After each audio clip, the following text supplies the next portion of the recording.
in order to hit a jump, you will... All right. I'm pointing all this way. Wide takeoff.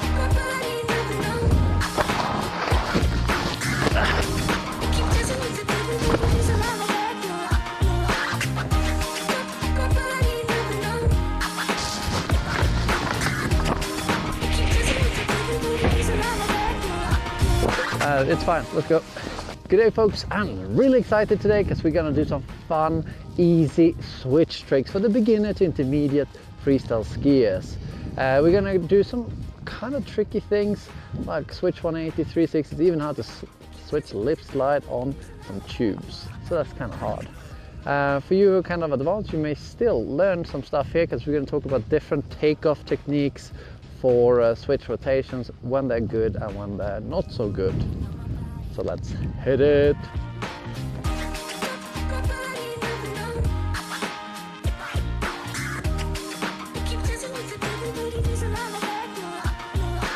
Alright, we're going to kick off this video with how to ski switch.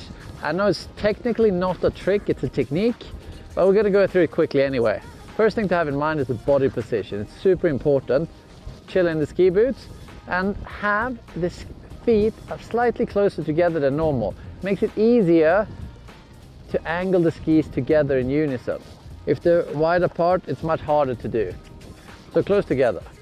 And then the position from the side looks like this. Notice how I move the feet first, the hip, then the shoulder, and then I could see a fair bit here. So it's incredibly important to point the hip, like open the hip this way. And remember, you have a massive blind spot behind you.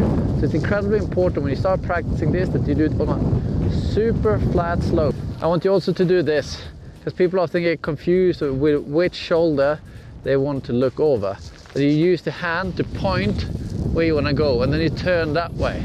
And then you swap the feet and the hip, everything is twisting, and then you turn the other direction. So pointing all this way, turn is starting.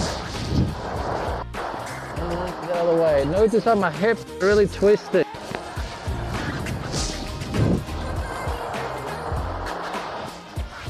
Feels pretty good. You really got to have some patience here in the blind spot when you're looking up. And then you can just skid back to straight. It's absolutely important that you are on a flat slope, and this is going to come easy to you.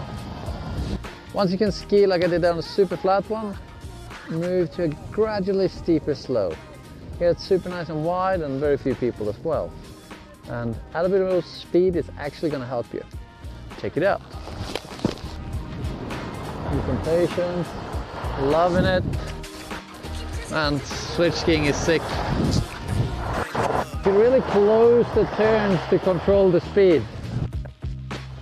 And then as you get more comfortable with it, you can attempt to carve those switch turns by using the knees while in this strange position. Oh, that is a bit too slow to carve.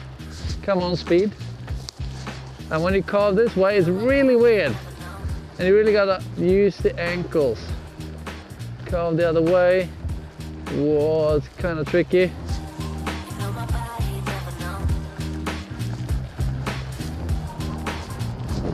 Alright, once you got down those skidded turns, you want to learn how to carve switch, or at least how to do skidded turns while looking over the same shoulder both directions. What's weird right now, you see how I'm really twisted here. If I'd lift this foot, the ski would go out, and you really have to force turn that ski this direction in order for it to stay a parallel turn. And while you're in this position, it's really hard to get much angle. So you're not going to get too much angle that way, and you're going to get much more angle the other way. It's going to look something like this. Let's get some angles in.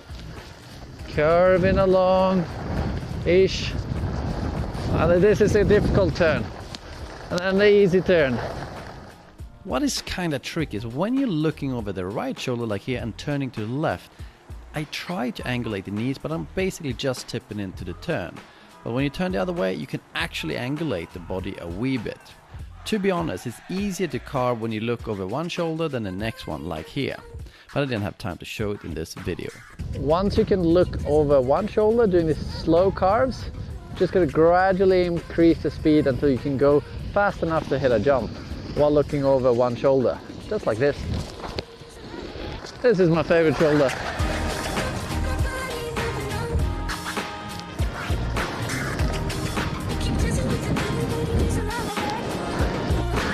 And this is going to take a lot of hard work for you to get down, to do loads of practice before you start hitting jumps, like we're going to do now.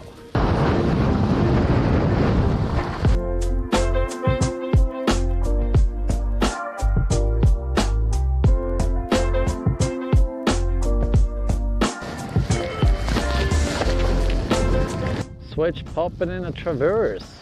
So look over the downhill shoulder. Start pushing ourselves in the switch pop in a little carve. Imagine that the ski boots are a springboard, that you have this normal ski position, bounce off them shins, and then it's gonna look like an ollie, but I'm not thinking about that at all. It's just a consequence. Alright, so here we got a nice little side hit where I'm gonna have a nice gentle pop so that hopefully I land perpendicular to the landing. Just like this. Little speed. Just like when popping in a traverse, have a nice ski position, pop off those chins so that you land nice and perpendicular in that landing. To be honest, I typically teach switch 180s first before moving into zero spins, but in this video I thought it made more sense this way. It could be hard to learn by yourself. Learning a fun group setting in one of our freestyle camps for adults this winter, spring, or maybe next autumn. See you then.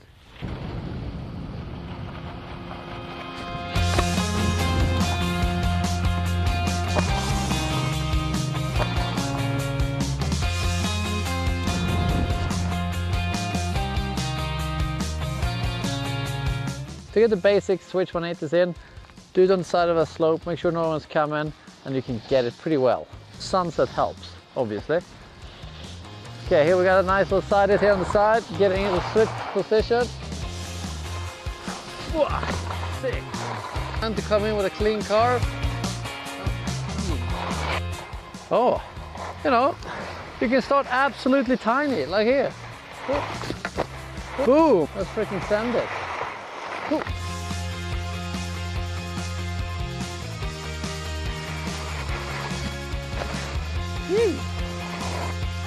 So we're going to do a little switch 180 now. It's still important to keep the feet pretty close together, because if they're wide it's easy to like get this nose caught on an edge. It's not so nice.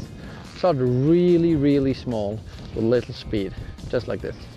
Okay, this is not so small. This is how I'm starting because it's a nice jump for it.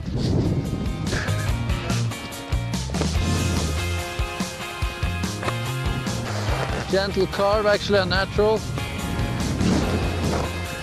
So switch 180s. First thing to have a look at here is how to take off. There are two major ways of doing this. It's the wide stance takeoff and it's the carved takeoff. What is good about the wide takeoff is the following. Since you're wide like this, you can use the hip and the lower joints a little bit more to generate a shitload of rotation.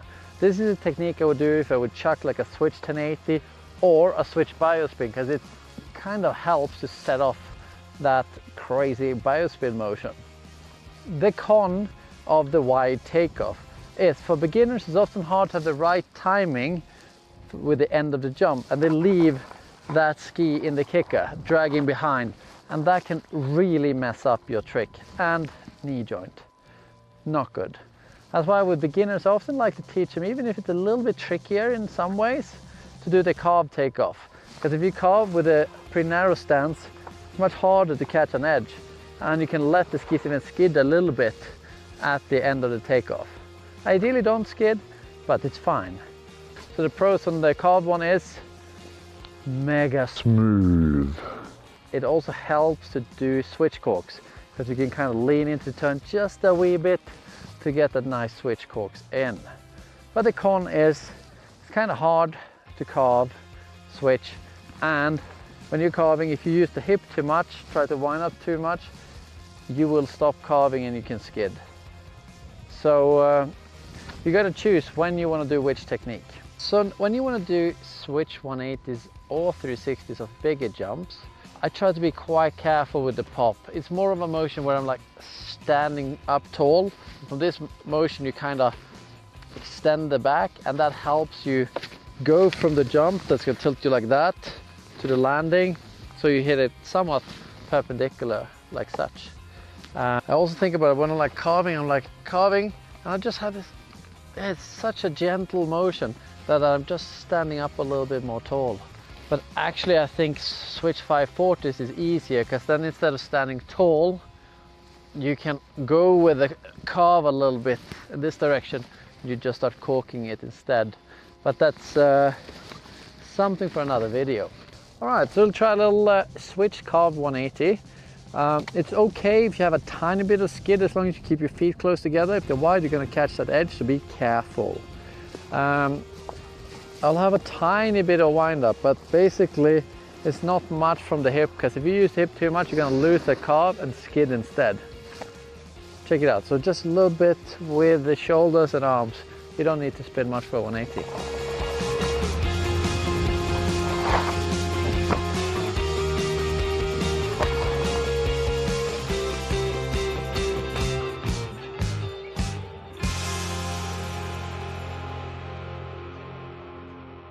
Over this roller, I'm going to demonstrate a switch 360 with a wide takeoff. I'm doing a 3, so I actually can show you how I get a bit more rotation doing it this way.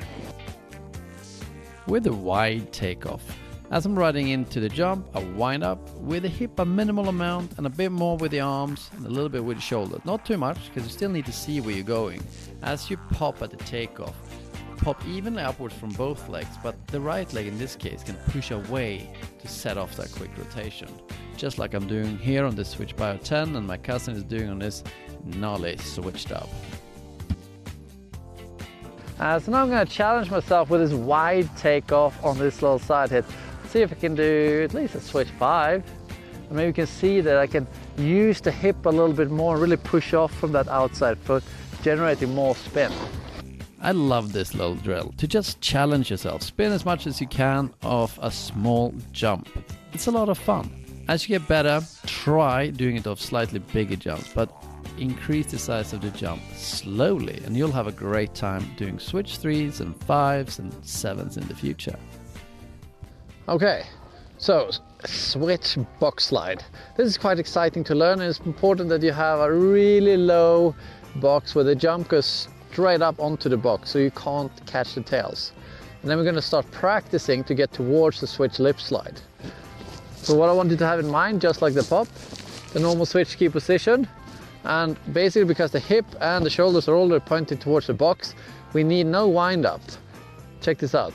Just key backwards and then pop, and you twist the feet.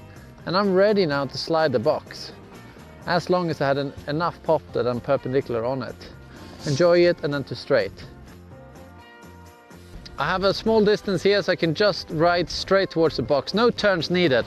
This is important. Get that position right. Have a nice pop. Wow, how sick wasn't that?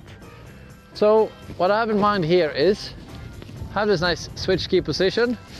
I really look at the end of the box, pop, and then I just twist the feet 90 degrees, bam, and I'm ready to slide it.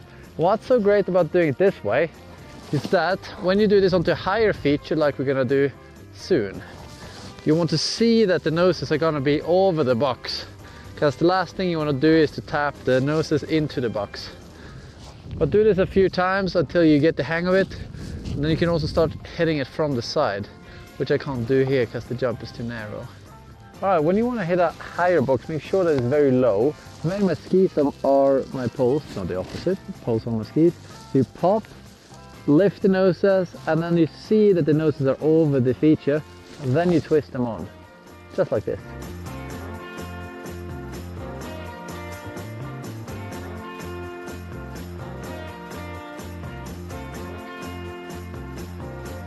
So I'll do a little switch lip slide. Gonna make sure I'm skiing quite close to the feature, and I'm just gonna basically twist the feet late and nice, and then I'm gonna come out to straight because I think that's slightly easier. Once you get the switch lips down, I suggest play around with it, have fun, Because tricks feel really different if you do like switch lip, back swap versus switch lip front swap compared to when you ski straight onto the features.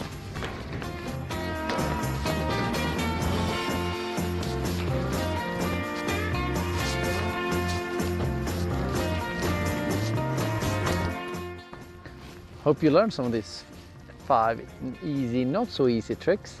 If you didn't, you could always join one of our freestyle camps for adults.